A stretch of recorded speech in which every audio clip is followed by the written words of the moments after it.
بسم اللہ الرحمن الرحیم ان تعدوا نعمت اللہ لا تحصوها درود شریف اللہم صلی علی سیدنا محمد وعلی آل سیدنا محمد وبارک وسلم رب زدنی علما ورزقنی فہما سبحانک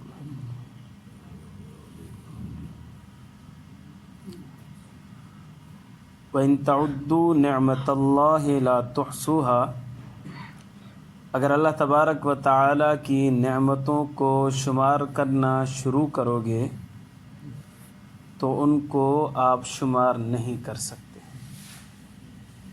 لا تعداد ہیں، بے شمار ہیں، انسانی احاطے سے باہر ہیں۔ انسان کی ساری زندگی ختم تو ہو سکتی ہے لیکن اللہ کی نعمتیں ختم نہیں ہو سکتی۔ اس سے بڑی کیا نعمت ہوگی کہ اللہ تبارک و تعالی نے ہمیں ایمان دیا، مسلمان بنایا۔ جب ہم پیدا ہوئے تھے اسی وقت دنیا کے اندر سینکڑوں بچے پیدا ہوئے تھے۔ اللہ کا کرم ہے، اللہ تبارک و تعالی نے ہمیں مسلمانوں کے گھر میں پیدا فرمایا۔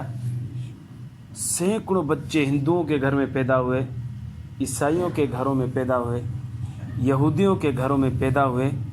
اللہ تبارک و تعالی نے ہمیں انعاماً ایمان والوں کے گھر میں پیدا فرمایا۔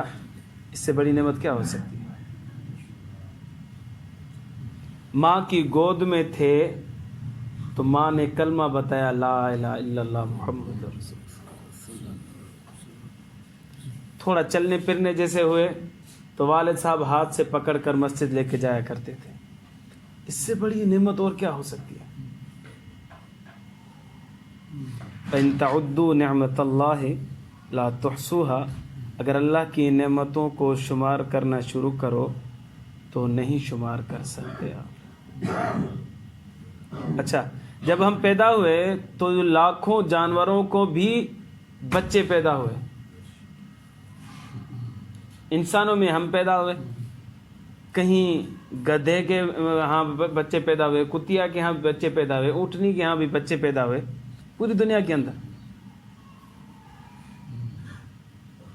اللہ کی مہربانی، اگر ہمیں اللہ گدھا بنا دیتا تو ہمارے یہاں ہم اللہ کا کچھ بگاڑ سکتے تھے کیا؟ کسی بندر کسی خنزیر کے یہاں پیدا ہو جاتے تو ہم کیا کر سکتے تھے؟ اللہ کی مہربانی، اللہ تبارک و تعالی نے ہمیں اشرف المخلوقات حضرت انسان بنا کر پیدا فرمایا۔ یہ بھی اللہ تبارک و تعالی کا بڑی مہربانی ہے اللہ کی۔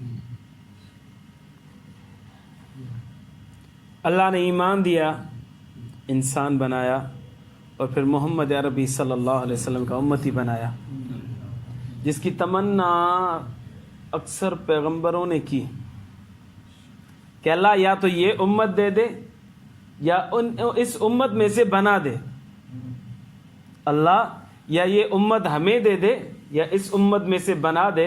سیدنا عیسیٰ علیہ السلام کی دعا قبول ہوئی۔ اللہ تبارک و تعالی نے فرمایا کہ عیسیٰ ہم آپ کو اوپر اٹھا لیتے ہیں، پھر قرب قیامت میں اس امت میں سے آپ کو شمار کریں گے۔ دعائیں مانگ مانگ کر عیسیٰ علیہ السلام نے اپنے آپ کو قبول کروایا۔ ہم نے تو کوئی دعا ہی نہیں مانگی، اللہ نے محمد عربی صلی اللہ علیہ وسلم کی امت میں ہمیں ڈال دیا۔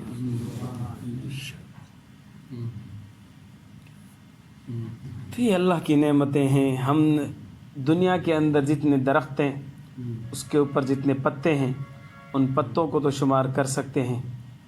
جتنے ریت کے ذرات ہیں ان کو تو شمار کیا جا سکتا ہے۔ آسمان میں تارے ہیں ان کو تو شمار کیا جا سکتا ہے، لیکن اللہ کی نعمتوں کو شمار نہیں کیا جا سکتا۔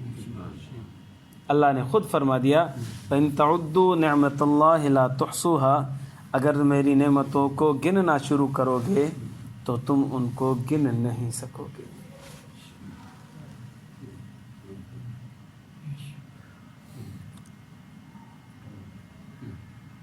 کبھی کبھار آپ نے دیکھا ہوگا روڈوں پہ، رستوں پر جوان عورتیں، بچیاں بیچاری کھڑی ہوتی ہیں، اللہ کے نام پر دیتی ہیں۔ ایک وقت کی روٹی کے لیے لوگ پریشان ہیں۔ ہمیں عزت سے 3 مرتبہ دن میں کھانا مل رہا ہے۔ کبھی ہم نے سوچا اللہ تیرا کتنا بڑا احسان ہے؟ ہماری عورتیں گھروں میں عزت سے بیٹھی ہوئی ہیں، ان کو کھانا مل رہا ہے، ان کو پانی مل رہا ہے، ان کو عزت مل رہی ہے، چار دیواری مل رہی ہے، چادر مل رہی ہے. یہ کبھی ہم نے سوچا ہی نہیں کہ ان کے اوپر کتنی اللہ کی بڑی مہربانی، ہمارے اوپر کتنی اللہ کی مہربانی. ہماری عورتیں روڈوں پر نہیں کھڑی ہوئیں اللہ کے نام پر دے دو، اللہ کے نام پر دے دو، یہ نہیں کہہ رہی. یہ بھی اللہ کی طرف سے ایک نعمت ہے جو ہمیں یاد بھی نہیں ہے، سوچ بھی نہیں سکتے ہم.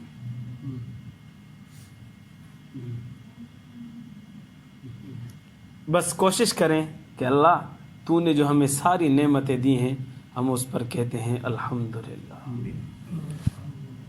اللہ گن تو نہیں سکتے لیکن الحمدللہ کہہ سکتے ہیں اللہ تیری بڑی مہربانی تو نے لا تعداد نعمتیں ہمیں عطا کی. 1993 میں امریکہ میں زلزلہ آیا کیلیفورنیا اسٹیٹ میں. تو وہاں پر ایک ہندو کی بڑی بلڈنگ تھی، اس کے اندر جتنے بھی فلیٹ تھے وہ اس نے کرائے پر دیے ہوئے تھے.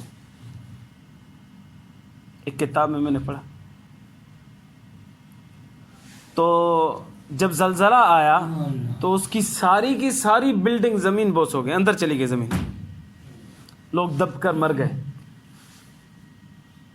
اور اس کے بینک اکاؤنٹ کے اندر $40 ملین پڑے ہوئے تھے. کتنی بڑی خطیر رقم تھی، $40 ملین اس کے اکاؤنٹ میں پڑے ہوئے تھے. وہ ہندو تھا، انڈیا کا رہنے والا تھا. اب اس کا جو ذریعہ معاش تھا یہ بلڈنگ تھی. وہ بلڈنگ ساری کی ساری زمین بوس ہو گئی، بلکہ زمین میں اندر چلی گئی. جو ذریعہ معاش تھا وہ ایک لمحے میں ختم ہو گیا. اب $40 ملین پڑے ہوئے تھے اس کے اکاؤنٹ میں، بینک اکاؤنٹ میں.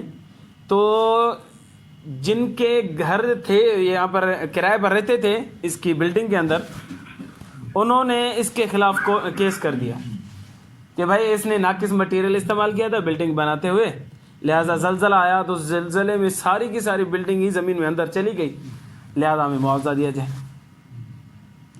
بینک نے تفتیش کروائی کہ اس کے اکاؤنٹ میں کتنے پیسے پڑے ہیں، تو بتایا گیا کہ $40 ملین پڑے ہوئے ہیں. بینک نے حکم دے دیا کہ اس کے سارے پیسے یہ جو متاثر لوگ ہیں ان میں تقسیم کر دیے جائیں. کروڑ پتی تھا، ارب پتی تھا، دوسرے فیصلے کے دوسرے ہی دن وہ ککھ پتی ہو گیا، کچھ بھی اس کے پاس نہیں تھا. اسی بلڈنگ کے سامنے کپڑا بچھا کر بیٹھا ہوا تھا صبح کو اور کہہ رہا تھا کہ $1 دے دو، میں بریڈ اور بٹر لے کر، مکھن لے کر میں ناشتہ کروں، مجھے ناشتہ کرنے کے لیے پیسے نہیں ہیں. Give me $1 for bread and butter. Crore پتی تھا، لکھ پتی تھا، کروڑ پتی تھا، ارب پتی تھا. اب وہ ککھ پتی ہو گیا، بالکل اس کے پاس کچھ بھی نہیں تھا. اور ناشتے کرنے کے لیے بھی لوگوں کو کہہ رہا تھا کہ مجھے $1 دے دو تاکہ میں کچھ لے سکوں. اللہ کی مہربانی ہے، 3 وقت عزت سے روٹی مل رہی ہے، اور کیا چاہیے. ان تعدوا نعمت اللہ لا تحصوها، اگر اللہ کی نعمتوں کو شمار کرنا چاہو تو بھی شمار نہیں کر سکتے. بس ایک استحضار رکھیں، مجھے بھی رکھنا چاہیے، آپ کو بھی رکھنا چاہیے. وہ یہ کہ جو بھی نعمت حاصل ہو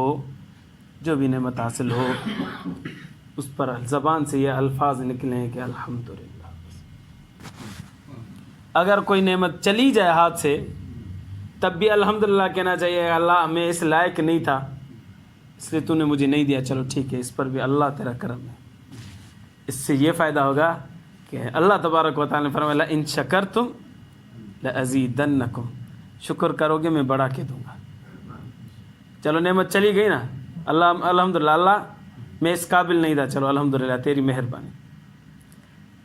شکر کریں گے، پھر وہ جو نعمت چلی گئی تھی، قرآن کا قانون ہے کہ میں پھر وہ دوبارہ تمہیں دے دوں گا. اور دن میں 1 مرتبہ صلاۃ الشکر، 2 رکعت نفل صلاۃ الشکر پڑھیں. میں پڑھوں گا انشاءاللہ، آپ بھی پڑھیں، کوشش کریں.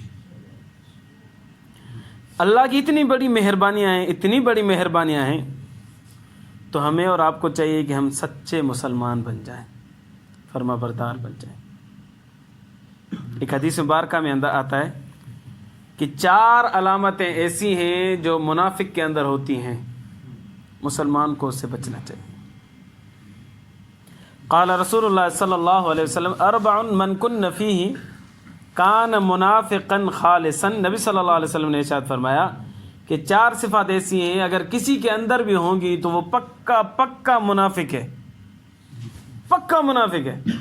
حضرت شیخ الاسلام مفتی تقی عثمانی صاحب نے اس کی وضاحت کرتے ہوئے فرمایا کہ وہ ظاہر میں تو مسلمان نظر آئے گا لیکن اندر میں سے بالکل منافق ہوگا.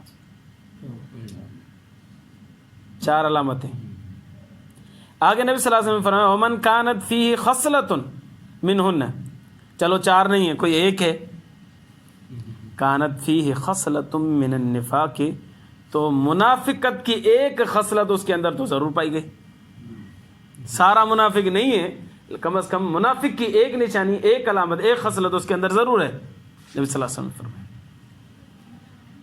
وہ 4 علامتیں کون سی ہیں؟ حتی یدعھا، جب تک چھوڑے گا نہیں نا تو یا تو وہ پورا منافق رہے گا، 4 ہیں تو. اگر ایک بھی ہے تو کم از کم منافق کی ایک نشانی، ایک علامت اس کے اندر پائی گئی ہے. جب تک چھوڑے گا نہیں تب تک یہ اس کے اوپر بات لازم رہے گی کہ اس کے اندر منافق کی علامت ہے. نمبر 1 اذا اؤتمن خان، جب اس کے پاس امانت رکھی جائے تو اس میں خیانت کرے گا، امانت میں خیانت کرے گا. اب ہم جو سمجھتے ہیں کہ بھئی امانت اس کو کہتے ہیں، یہ میں نے چیز ہے، یہ بھائی کو میں نے رکھوا دی، بھائی اس کے اندر خیانت نہ کرنا، میں پرسوں ترسوں لے لوں گا. اس نے گم کر دی، کھا لی، گم ہڑپ کر دی، ہم کہیں گے اس نے امانت میں خیانت کر دی. یہ تو ہے، لیکن اس کے علاوہ بھی بہت سارا وسیع مفہوم ہے اس کے اندر، امانت کے اندر. مثال کے طور پر نبی صلی اللہ علیہ وسلم نے ارشاد فرمایا کہ المجالس بالامانہ، ایک مجلس کے اندر ہم باتیں کر رہے ہیں تو وہ اس مجلس کی باتیں جو ہے نا وہ بھی امانت ہیں.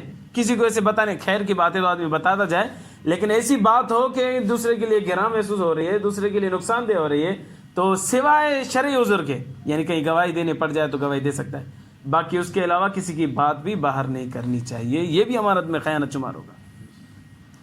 المجالس بالامانہ. اسی طرح اگر میں مزدور ہوں، ڈیوٹی پر کام کر رہا ہوں، مجھے حکم ہے کہ بھائی آپ 8 گھنٹے آپ کو کام کرنا ہے، میں 2 گھنٹے میں ادھر ادھر چلا جا رہا ہوں، یا اڑی لگا رہا ہوں، یا چوری کر رہا ہوں اپنے کام میں سے، تو یہ 8 گھنٹے اس کے دیے ہوئے جو تھے مالک کے میرے پاس، یہ اس کی طرف سے امانت ہے. اگر میں نے 8 گھنٹے ڈیوٹی نہیں کی، صرف 6 گھنٹے کی، 7 گھنٹے کی، 6.5 گھنٹے کی، 7.5 گھنٹے کی، تو پھر 1 گھنٹہ 2 گھنٹہ 1.5 گھنٹہ میں نے امانت میں خیانت کی ہے. خالی سامان والی امانت نہیں ہے، یہ بھی امانتیں ہیں. اذا اؤتمن خان. نمبر 1 جب امانت رکھائی جائے گی تو اس میں خیانت کرے گا. نمبر 2 وَإِذَا حَدَّثَ كَذِبَ، بولے گا تو جھوٹی جھوٹ بولے گا. منافق کی عادت ہوتی ہے کہ وہ اٹھتے بیٹھتے چلتے پھرتے جھوٹ بولے گا. ایک صحابی ہے، اے اللہ کے رسول صلی اللہ علیہ وسلم، کیا مومن بزدل ہو سکتا ہے؟